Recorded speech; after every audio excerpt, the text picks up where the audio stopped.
Olá, bem-vindos ao De Mãe para Mãe. Hoje eu recebo aqui a Bruna Salles. Ela é fisioterapeuta infantil e empresária. E hoje, gente, a nossa conversa vai ser sobre o desenvolvimento neuropsicomotor da criança. O nosso programa está começando. Vem comigo!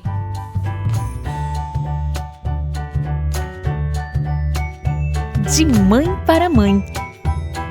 Um oferecimento da Escola São Domingos e da Sundays.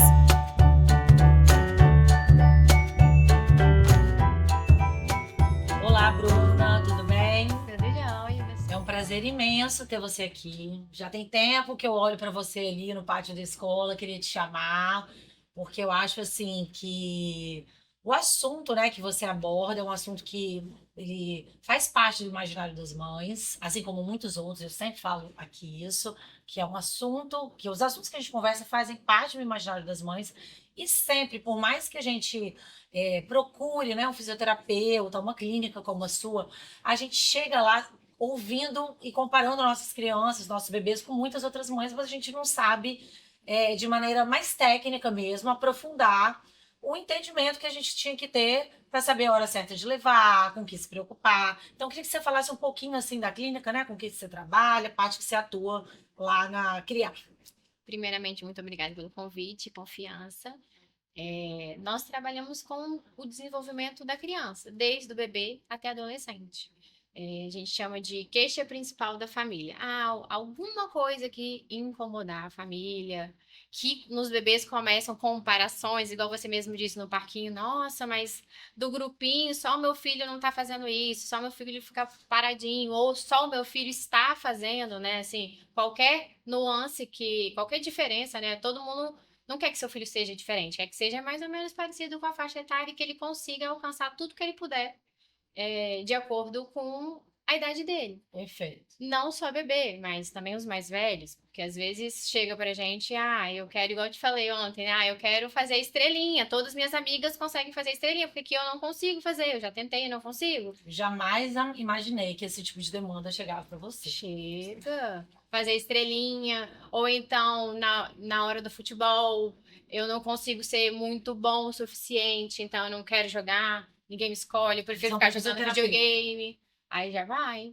Porque o pai repara isso, poxa, eu não quero. Às vezes o pai se incomoda mais que criança, Aham. né? Já chegou queixa principal, a gente chama de queixa principal, né? Quando o pai chega e pergunta, o meu filho é todo molengão. Ai, tadinho, e ainda mais a criança ouvindo, não deixa, não. Fala isso não, fala só comigo no ouvido, né? Isso, fala que é. Já falaram isso da minha, tá? Que ela está banada e mole. Pois Tive é. um ortopedista. Vamos lá ver, leva lá pra gente brincar, pra gente ver como é que ela Aí, tá. agora eu sei que você atende esse tipo de criança, porque quando eu fui, foi por conta de uma pneumonia. Achei que já era assim, só procura a Bruna no desespero. Que tem a parte respiratória e a parte motora, que a gente chama de funcional, né? Legal. De capacidade funcional. Então, se a criança ou a família, né, tem alguma incapacidade, ela fala. Mas, às vezes, isso é difícil de nós, como pais, na correria do dia a dia, identificar, né?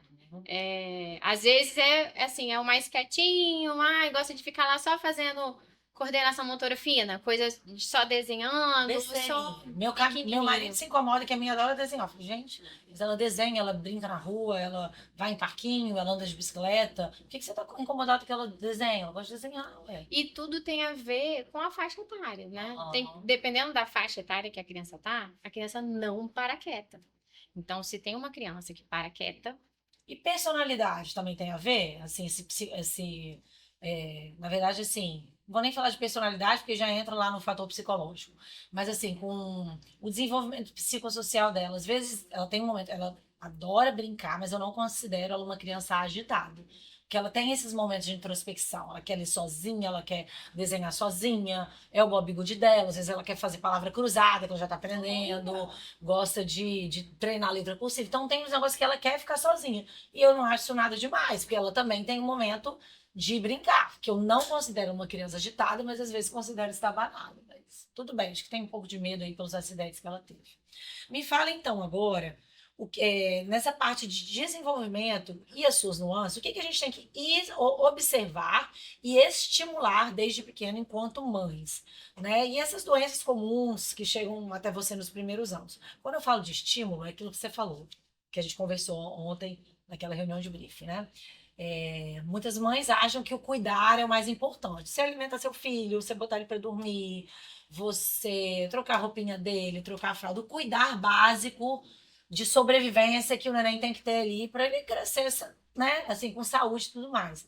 Só que essa questão de estímulo, muitas mães esquecem de botar o filho no chão, de testar aquela questão da cabecinha. O quão importante é isso e o que a gente tem que observar para não deixar de fazer, Bruno? O bebê se desenvolve brincando. Então, eu até falo, tem uma palestra que eu falo, estimular ou brincar? Eu começo com essa pergunta. E, na verdade, é brincar. Ele aprende brincando, no ambiente que ele está. E tem que ser legal. Porque se não for legal, ele vai chorar e ele não vai querer aprender. Vai ficar avesso àquela situação. Ele vai ficar achando que é só estímulo. E Nossa, aí que você- saco. Tô aqui engatinhando, tentando levar a Exatamente. cabeça. Eles botam o neném recém-nascido com aquela cabeça, eles choram, né? E aí o que acontece, né? Primeiro arco motor, sustentação da cabeça. Aí fala o quê? Tummy time, botar o menino de barriga para baixo. Isso que eu adorava fazer isso. Aí você imagina, Sustentar. o menino nasceu, se ele tá aqui no colo andando, ele vê o mundo, né? Mas Então, você sabe? quer colocar ele de barriga para baixo para ver o chão. É muito chato. Aí, às Ele vezes se incomoda. Então, o que a gente tem que fazer? Fazer ficar legal, dar estímulos visuais. Como é que o bebê aprende? A gente também. São através dos sistemas sensoriais, né? 5 sentidos: tato, paladar, olfato, visão, audição. Mais sistema vestibular, que tem a ver com labirinto, giros e rolar, né? Balanços. E o proprioceptivo, que é saber e ter noção do meu corpo no espaço. Esses são os 7 inputs sensoriais, entra no cérebro, o cérebro processa, e a resposta geralmente é uma ação motora, do tipo: o bebê tá lá, tem que sustentar a cabeça. Se ele tá num tatame muito desenhado, muito legal, com muita coisa interessante embaixo, você acha que ele vai querer olhar para baixo? Ele Ou vai pra querer cima? ficar assim. Ele vai querer dar conta dele, ó. Aí, o que você faz? Aí ele tem que sustentar a cabeça contra a gravidade, né? Ele tem que fazer Dá muita dor, força né? Eles são muito aqui pequenininhos. e ativar aqui. Só que quando você faz ficar legal, hoje mesmo de manhã eu tava atendendo um menino, que ele tava lá, bonitão, 90 graus, não sei o quê. Aí eles dão sinais que eles estão cansados antes de chorar, antes de regular. Eles faz careta, que é a forma que o bebê tem de se comunicar, que não é verbal, né? No início. Então, se eu percebo dessa forma, que eu falo que é um excelente momento para a mãe criar o vínculo com o bebê, é aquele iniciozinho, né? Ah, mas ele entende o que eu tô falando? Ele sabe o que ele quer? Aham, ele sabe tudo que ele quer e ele entende tudo que você tá falando. Só que ele só vai aprender se você der conteúdo para ele. Se você for falando, ele vai aprendendo. Só que se você não falar nada, se você não olhar no olho, como é que você quer que seu filho olhe no olho, fixe, preste atenção, se você não olha no olho dele, sabe? Assim, nos dias de hoje a gente vê às vezes a mãe amamentando aqui, com o celular aqui, ó. Então não tá olhando aqui, tá olhando aqui. E depois quer que o neném aprenda, né? E aí é dessa forma Esse que olho tá no fazendo. olho, né? Olho no olho, zero tela, mas caramba, essa caixinha preta que toda hora eu vejo a minha mãe mexendo é muito interessante. Acho que quero isso. Por que eu vou querer brincar com o brinquedo? É o celular. A tela que não pode, até 2 anos, né? Recomendado zero tela. Então, é por aí, né? Antes a gente falava assim, e a gente faz dessa forma, né? Ah, eu quero que o menino aprenda a se levantar. E ele vai. Como é que você vai fazer? Você pega uma coisa e coloca no alto. Ah, não pode mexer. Você coloca em cima do sofá. O que ele vai fazer? Vai querer subir no sofá. Só que se você deixar tudo lá naquele ambiente, deixa aquele. Eu só quero aquele cantinho bagunçado da minha casa. Você tá com os brinquedos. Aquele canto tudo que ele no tem chão. segurança, porque vai que ele sobe e cai pra trás. Se tá tudo no chão, pra quê? O bebê ele se desenvolve no ambiente que ele tá. Pra que ele vai querer ficar em pé, que é um marco motor, se tudo que ele quer brincar, tudo que ele precisa tá ao alcance dele? Pra que ele vai querer engatinhar e para lá, se tudo que ele quer tá ao alcance dele, né? Ou então, aquele bebê, eu vou gastar um tempo, vou passear no carrinho, vou ficar no bebê conforto, ele não pode chorar, ele gosta muito de colo, tá aqui, ó, colo, não gosta de chorar, tadinho, não chora. Tadinho, e aí, é um bebê estático, porque você imagina, ele tá no carrinho, lá passeando na pracinha, né? Na hora da bruxa, pra distrair. Isso. E aí ele tá ali, ele tenta rolar. Tá preso, não consegue, ele tenta rolar. Ele não sabe que isso é possível na vida. Então, é uma coisa que ele vai parando de tentar, se você não dá um ambiente promissor para ele conseguir fazer essas coisas, né? Nunca pensei nesses detalhes pequenos. Pra mim era só o tummy time, sem os brinquedos, Não. com ele pelado, ela enchendo o saco pra levantar Não. a cabeça. Eu morria de dó. 1 semana de vida, eu comecei a fazer pós-pandemia, o que teve de bebê estático, né, que a gente chama, que é o bebê que mantém as posturas estáticas, ele fica sentado, se você coloca ele sentado. Ele fica em pé, se você coloca ele em pé. Ele fica deitado, de barriga para cima ou de barriga para baixo. Ele não faz as mudanças posturais. Falei, gente, o que tá acontecendo? Eu comecei a conversar. O que mudou, né? O Covid mudou? Não. Muita gente fazendo home office e às vezes a criança ficava com o babá em casa e a criança não podia chorar. Então, tava lá no tapete. Ficou difícil de pegar o brinquedo. Ah, pegava no colo. Ficava aqui, acalmava. Então, a criança não tinha o A momento, a liberdade de liberdade reclamar. de criar. Como é que o neném nasce aqui? Ele não, de um dia para o outro, ele não consegue pegar um objeto perfeitamente e levar à boca, que o objetivo do bebê é levar tudo à boca, né? Assim, naturalmente, com coordenação motora. Não, são muitas tentativas e ele estica o braço, aí ele tá aqui, ele quer pegar e sem querer, quando ele vai pegar, a mão tá fechada, ele não consegue pegar. Aí ele vem aqui, planeja, olha pra mão, abre, aí ele abriu a mão, agora vai, eu vou conseguir. Aí ele só esbarra, não consegue pegar. Então, são muitas tentativas que ele tem que ter, né, que nós tivemos um dia na vida, para aprender a ter essa coordenação motora, que a gente conseguir fazer ou não fazer, né? Entendi. Ai, legal demais. Falando agora de doenças ou condições, tá? O que que é mais comum que chega para você lá no consultório nos primeiros anos? Quando eu falo doenças comuns, eu não estou falando de uma condição de uma doença, mas às vezes algo que ele pegou, igual a pneumonia. Foi a primeira vez que eu ouvi falar de você. A pneumonia é um negócio que assusta todo mundo, bronquiolite, né? Que tem que fazer aquelas manobras que mãe não sabe em casa, né? Para tirar o muco do pulmãozinho. Isso chega muito até você, com bebês Chega. pequenos? Muita fisiorrespiratória, até porque o bebê não tem essa consciência, né? Igual a gente, eu tô gripado, tô cheio de secreção, Sem tirar o tô catarro. deitado aqui, vou levantar, vou tossir, melhorar, limpei, lavei meu nariz e consegui dormir. Eles se engasgam às vezes, né? Então, um dos grandes sinais é não tá conseguindo dormir bem, porque ele tá com muita secreção. Então, acho que a gente consegue, por muitas vezes, na pneumonia, na bronquite, na bronquiolite, muitas vezes a gente consegue diminuir o tempo de doença, né? Que às vezes ia ficar um tempão naquela condição, porque se a gente consegue eliminar a secreção, a gente melhora a ventilação, a criança respira melhor. Se ela respira melhor, ela dorme melhor, ela come melhor. Então, ela consegue ter suprimentos para conseguir melhorar da doença, né? E a asma, crianças que são asmáticas é uma condição, né? Assim, tem crianças que são dependentes Para a vida de... toda, seria isso? Depende de cada um. Tem gente que fica até a vida adulta asmático e tem Tem gente crianças que não. param antes. Mas Bom, né? é falta de ar. Imagina, se eu não respiro, como é que eu vou aprender? Como é que eu vou brincar, né? E muitas vezes vem com tosse seca, cansaço. Então, a gente consegue melhorar esse condicionamento cardiorrespiratório, ajudar a criança a lidar durante a crise, ter essa consciência, né? Assim, olha, se acontecer isso, você vai soprar a florzinha, vai fazer isso, vai apoiar os seus braços para você conseguir respirar melhor e sair melhor da crise, ou então até chegar uma bombinha ou até chegar um atendimento, a gente consegue fazer esse treinamento também dessa parte Perfeito. respiratória. Perfeito. E quando a gente fala de bebês, às vezes, prematuros, ou até os que não são prematuros, que tem essa questão do atraso, quando você vai percebendo assim, tá chegando aos seus 5 anos, ele tá com atraso no esporte. Não que ele tem que ser um super esportista, mas não tá acompanhando os coleguinhas numa queimada, um negócio assim, 5, 6 anos. Ou então tá com atraso na alfabetização. Você nem precisa aprofundar nisso, mas só explica assim, porque depois a gente entra nessa pauta.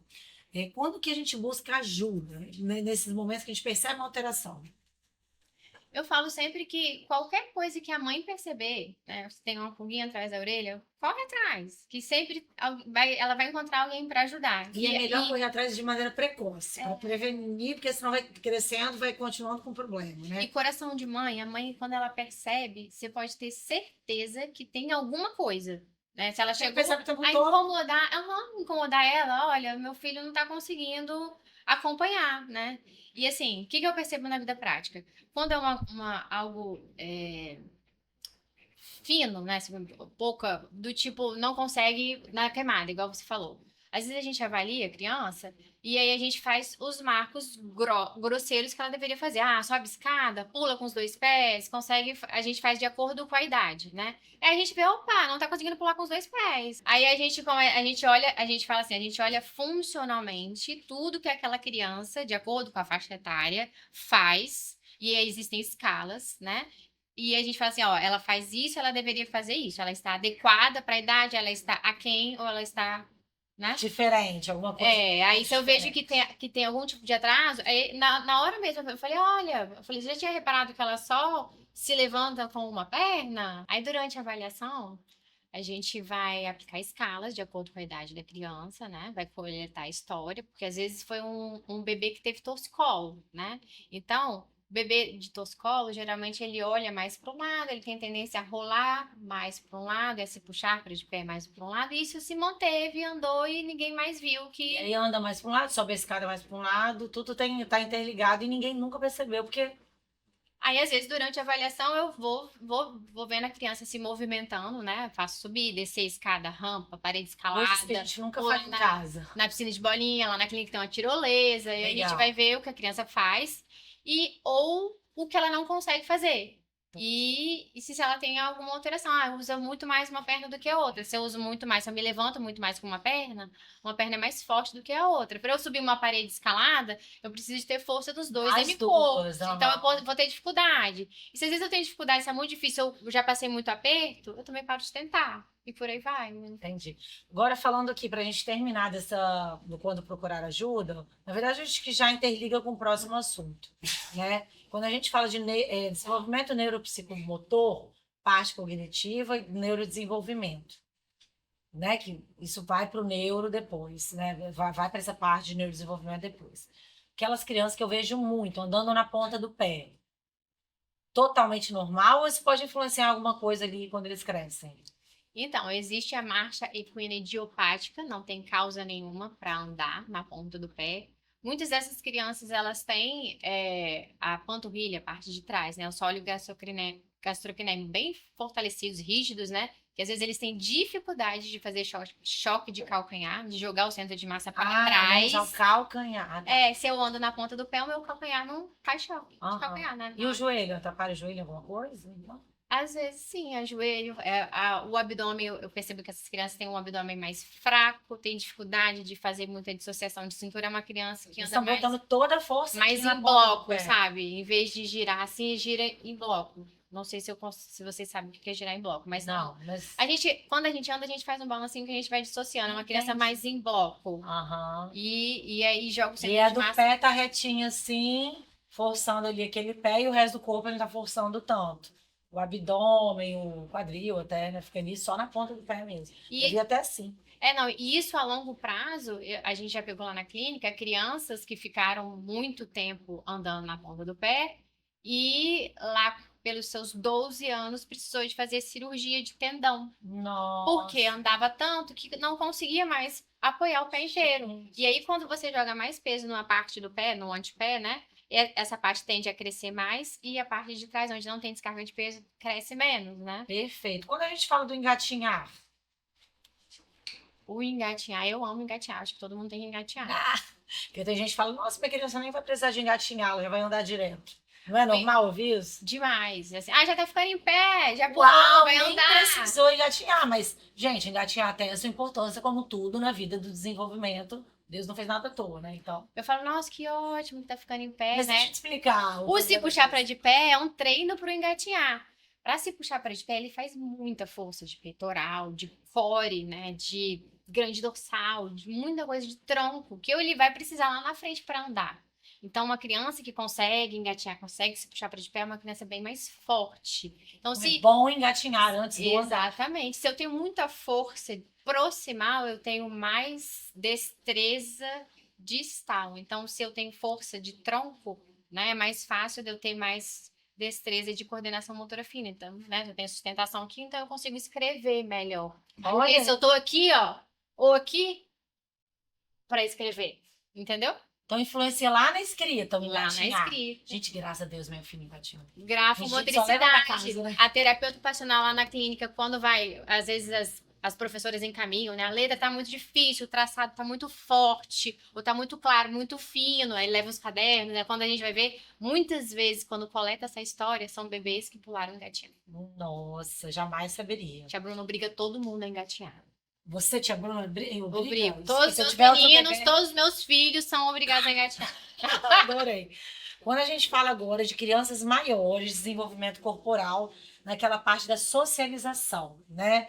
Você me explicou ontem que a socialização, ela tem algumas nuances antes, né, delas crescerem que a gente tem que observar. Por exemplo, criança que falam que é mais mole. Ah, a minha teve vários acidentes, né? Sei lá, fico falando isso, mas é verdade. Não, você falou da sua, que ela gosta de desenhar se a gente tem algum problema. Aham. Aí eu te respondo. Tudo bem se quando ela estiver lá com os meios, com os pares, ela for uma criança que, não, eu quero brincar, eu quero participar dessa roda, Agora. eu quero participar desse esporte. Ah, dança das cadeiras, eu quero participar. Tudo bem se ela interagir, mas se ela ficar assim, eu acho que eu vou machucar. Eu acho que eu não vou. Isso interfere. Na socialização. Na Tipo um socialização. esporte queimado, igual você falou, que é um esporte de criança pequena, barra maior, 7, 8 anos. Brinquedão de aniversário. Isso pode gerar um medo nela, porque ela teve a questão do desenvolvimento corporal, que ela queria esses medos, porque é uma criança mole na infância. Se ela vê que ela não é capaz, outra queixa, chegou a criança, eu não consigo subir e descer no escorrega. Você imagina, aí tem uma fase que eles fazem o quê? Eles fazem fila pro escorrega, no aniversário, alguma coisa do tipo. Vai ser a criança que não vai pra fila do escorrega. E aí ele vai perder esse momento de socializar com os amigos brincando Então no atrapalha, escorrega. inclusive, na socialização, na criação de na criação de relacionamento, estreitá-los futuramente. Se eu acho que eu não sou capaz de fazer uma coisa, eu não vou participar. Você não vai se E a misturar com criança não tem noção disso. Eu tenho que tentar, eu tenho que me forçar a tentar, eu vou. Não, tadinho, deixa ele não gosta de futebol. Surreal, né, gente? O que a gente pensa? Tá, agora para a gente finalizar, eu queria que a gente falasse de um assunto que é um tabuzinho também, um tabu. As pessoas acham que quando elas vão procurar uma clínica como a Criar, que trata dessa parte de neurodesenvolvimento, ou até doenças, né, como o autismo e tal, que a gente nem vai aprofundar aqui, ou então uma criança prematura que nasceu, a gente tem medo de que tem alguma coisa. Aí fala assim, nossa, não, mas ela está desenvolvendo pelo que a mãe percebe bem, até lá seus 2, 3 anos, ela está bem, ela está normal. O que eles...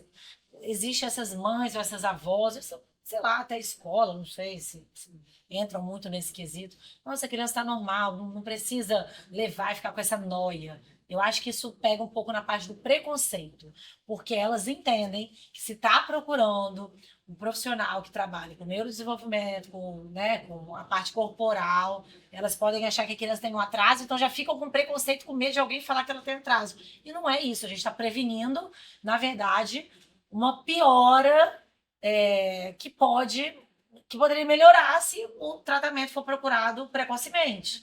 E evitar essa piora, né? Então, assim, não tem que ter esse preconceito. Existe isso aí na sua área? Me conta. Eu acho que tem um pouco de pessoas que não querem ir à fisioterapia achando, meu filho ele não tem problema, né?